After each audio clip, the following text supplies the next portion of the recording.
Public સાથે એક જ મારે જણાવવાનું કે પોલીસ છે એ આપણા સમાજમાંથી જ આવે છે જી તો આપણે જેવા બનશું પોલીસ એવી રહેશે. એમનું વર્તન થોડું તમને રૂક્ષ પણ ઘણી વખત જોવા મળશે. સુરત પ્રત્યે મારે ખૂબ જ લાગણી છે.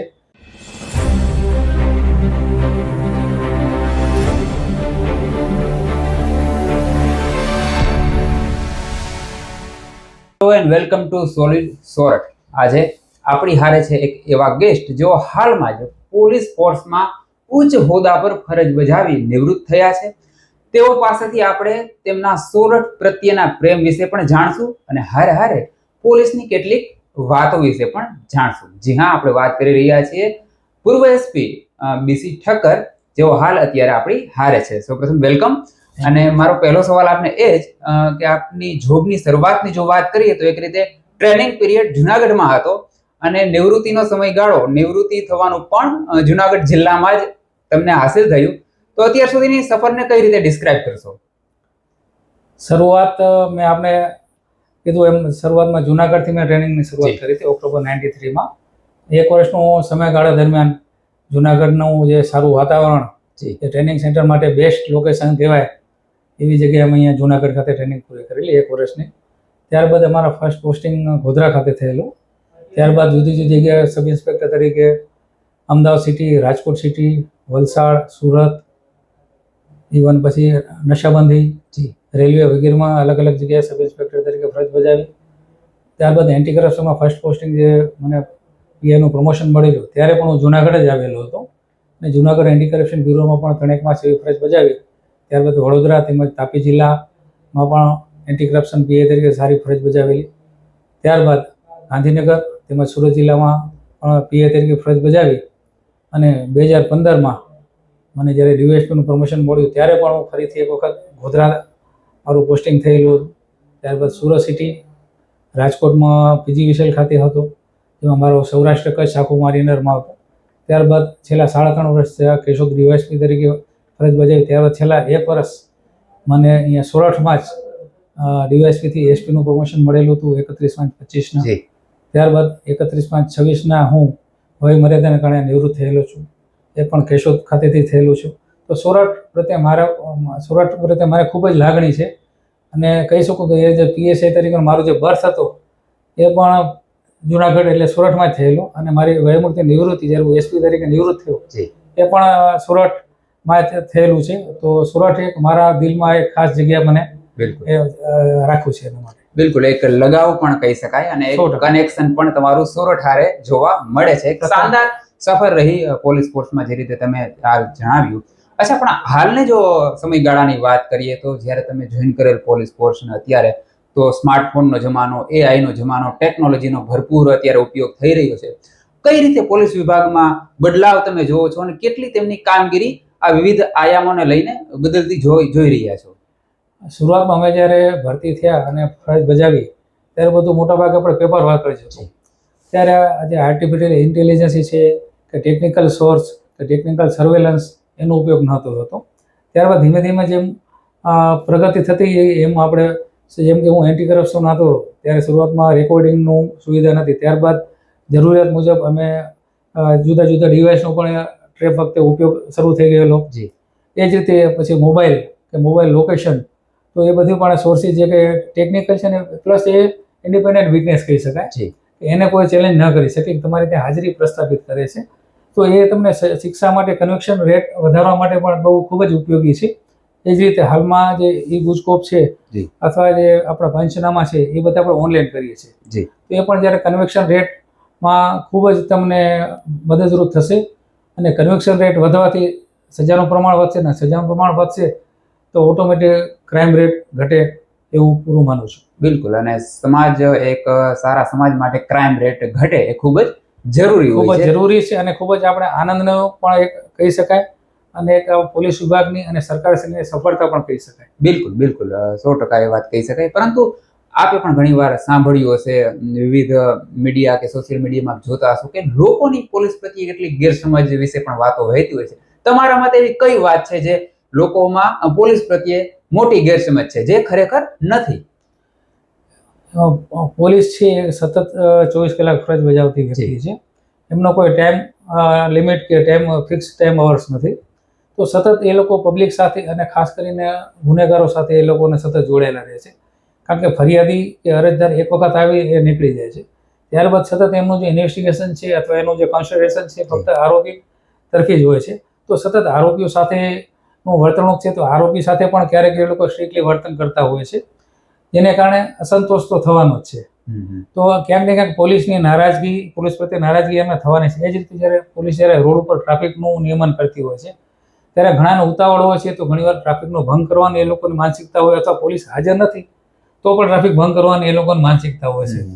તો ત્યારે જ્યારે પોલીસ એને અટકાવે છે, ટોકે છે, ત્યારે પોતાની જાતને ઘણી વખત પોતાને ઇન્સલ્ટ ફીલ કરતો હોય છે કે મને શા માટે રોક્યો, બીજા 4 જણા જાય છે એને તમે કેમ નથી રોકતા.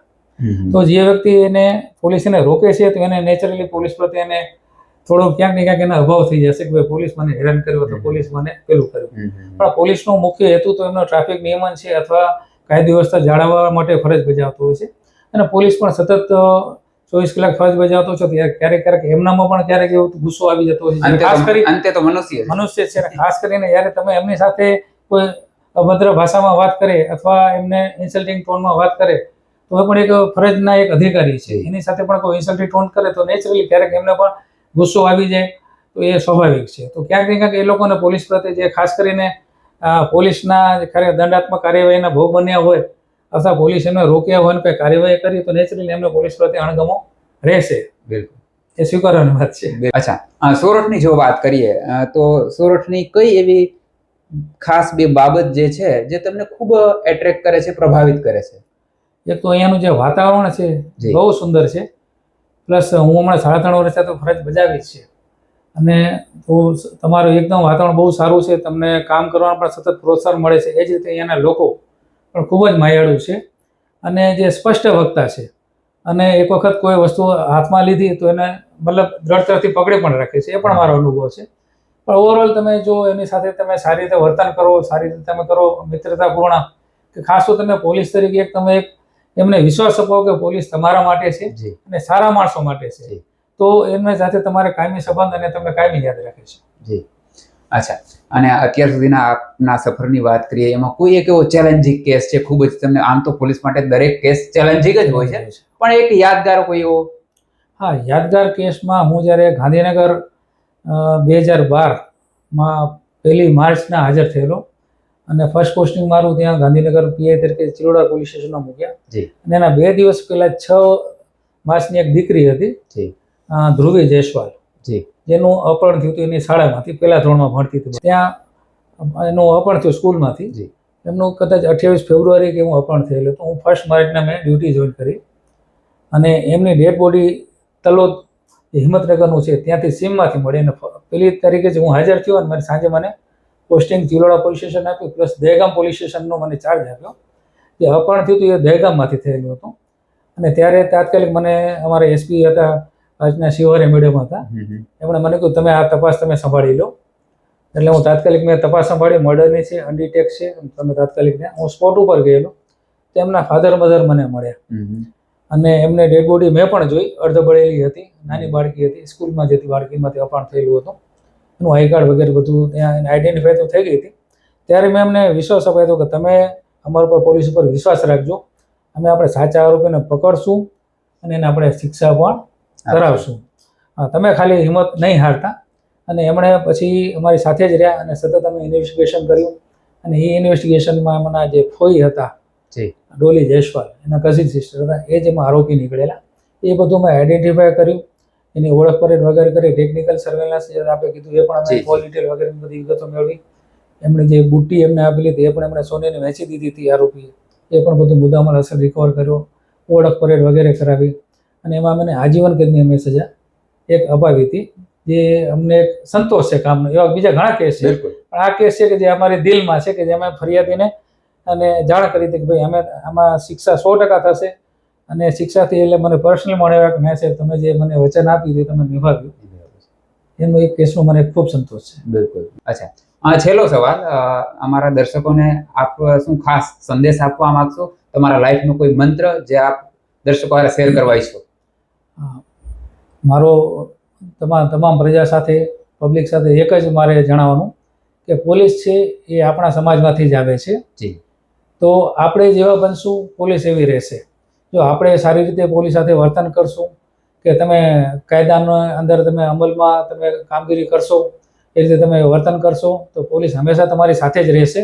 કારણ કે પોલીસ એ એક માનવ જ છે અને તમારી સોસાયટી કે આપણી સોસાયટીમાંથી જ આવતી એક વ્યક્તિ છે. હા, એમની ટ્રેનિંગ હાર્ડ હોય છે, એમનું વર્તન થોડું તમને રૂક્ષ પણ ઘણી વખત જોવા મળશે, પણ એ તમારા માટે જ છે. તો પોલીસને તમે તમારો મિત્ર સમજો, એવી મારી ખાસ અપીલ છે. એ જ રીતે હું પોલીસ અધિકારી કર્મચારીઓને પણ કહેવા માંગીશ કે જનરલી જ્યારે કોઈ પણ વ્યક્તિ ગળા સુધી આવી જાય, એમને ન્યાયની અપેક્ષા હોય ત્યારે જ પોલીસ સ્ટેશન માટે આવતા હોય છે. તો તમામને હું અપીલ કરીશ કે જે પણ આપને પોલીસ સ્ટેશનમાં આવે તો આપ એને અરજદાર છે, ફરિયાદી છે, એને આપણે શાંતિથી સાંભળીએ, એને વિશ્વાસ અપાવીએ કે તમે જે આવ્યા છો એ સાચી જગ્યાએ આવ્યા છો અને આપણે એને ન્યાય મળે એવી આપણે પૂરેપૂરી કોશિશ કરીએ. બિલકુલ. અને end of the day police પ્રજાનો મિત્ર જ હોય છે. એ જે આપણે સૂત્ર વાક્ય સાંભળતા હોય છે એ ખરેખર સાચું જ છે. કોઈ અપવાદ કિસ્સા, જે રીતે તમે પણ કહ્યું કે અપવાદ કિસ્સાઓ બનતા હોય, પણ એ તમામ એવા નથી હોતા. વેલ, આપ અમારી યારે સ્ટુડિયોમાં ચર્ચા માટે પધાર્યા, ખૂબ ખૂબ ધન્યવાદ. Thank you. Thank you so much.